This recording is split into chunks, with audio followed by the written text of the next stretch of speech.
তাদেরকে যদি কেউ শেল্টার দিতে আসে তাদেরকে সহ শিকড় উপড়ে ফেলা হবে।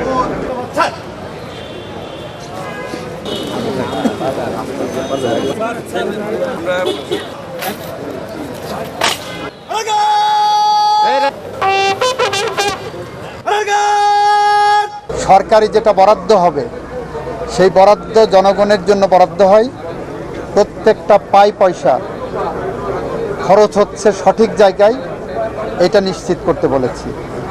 এবং বলেছি যদি কোনো দুর্নীতির আশ্রয় কেউ নেয়, শুধু তার চাকরি যাবে, ডিপার্টমেন্টাল প্রসিডিং হবে, সেটা হবে না, সাথে তার বিরুদ্ধে একটা দুর্নীতির মামলাও হবে, এটা বলেছি।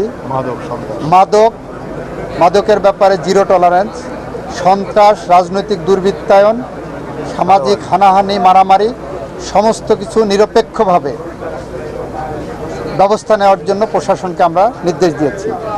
কারণ গুটি কয়েক এ ধরনের মিসক্রিয়েন্টের কারণে সরকারের সব ভালো কাজের ভাবমূর্তি নষ্ট হতে পারে না।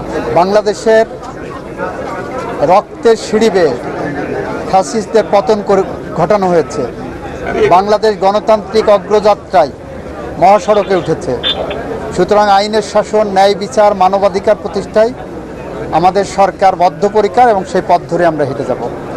আমার বার্তা, এ ধরনের অপরাধ যেই করে থাকুক এবং তাদেরকে যদি কেউ শেল্টার দিতে আসে তাদেরকে সহ শিকড় উপড়ে ফেলা হবে।